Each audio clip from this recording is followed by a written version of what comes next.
1 p.m. Pakistan Standard Time. Assalamu alaikum. This is Radio Pakistan. The news read by Muhammad Zubair Khan. First, the headlines.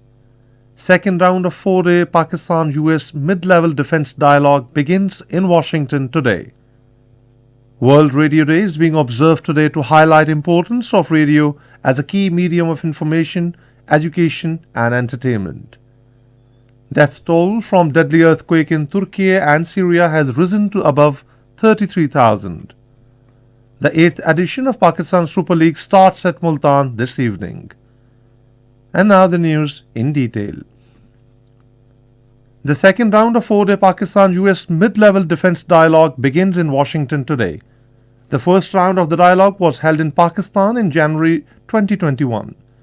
Pakistan's interagency delegation, led by Chief of General Staff, will comprise senior officials from Ministry of Foreign Affairs, Joint Staff Headquarters, and 3 services headquarters.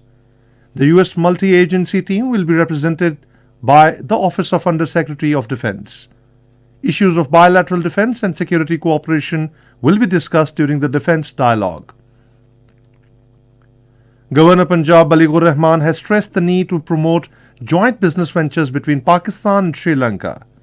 He was talking to Honorary Consul General of Sri Lanka in Pakistan, Yasin Joya, at Governor's House in Lahore today. The delegation of Sri Lanka Lahore Business Council was also present during the meeting. The Governor lauded the help extended by Sri Lanka Lahore Business Council and the Giving Sight Foundation Sri Lanka for provision of human eye cornea to Pakistani citizens. The Sri Lankan delegation proposed to sign a memorandum of understanding with Hospital of South Punjab area for provision of human eye cornea. Yasin Joya said that the aim of this proposed MOU is giving access to local people to facilities of cornea transplant.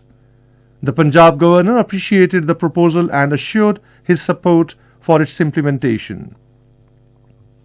World Radio Day is being observed today to highlight the importance of radio as a key medium of information, education, and promoting freedom of expression across cultures. The theme for this year's World Radio Day is Radio and Peace. Radio Pakistan is organizing a grand dialogue among FM channels, stream channels, and OTT platforms to discuss the emerging new digital broadcasting ecosystem at National Broadcasting House in Islamabad today.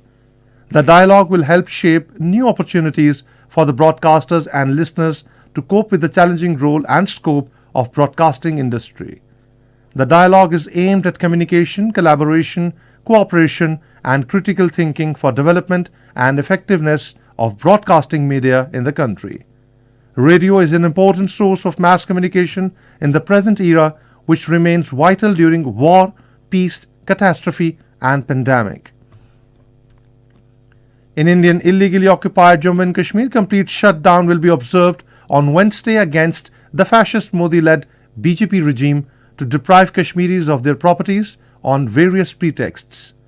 Call for the strike has been given by the All Parties Hurriyat Conference. In a statement in Srinagar, APHC spokesman said Modi's land-grabbing policy is meant to erase Kashmiri's identity and its Muslim character, besides pushing the agenda of settler colonialism in the territory. He urged Kashmiris to foster unity and not allow BJP-RSS nexus to snatch away their motherland through despotic measures and convert the Muslim majority into a minority. Meanwhile, a Kashmiri youth was tortured to death during the custody of India Army in Udhampur district. The youth, identified as Shamsuddin, was arrested by Indian Army and police from his house a month ago and was martyred at the Indian Army's torture center.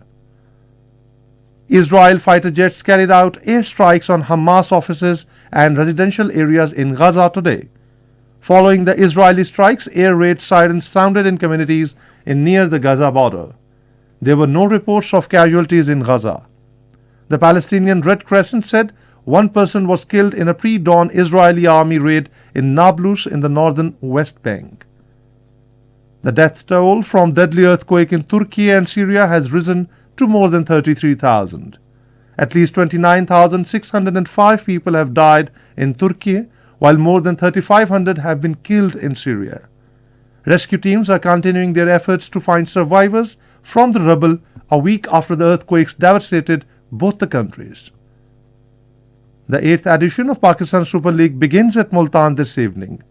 The opening match is being played between defending champion Lahore Qalandars and runner-up team of 7th edition Multan Sultans. The match will start at 8 p.m.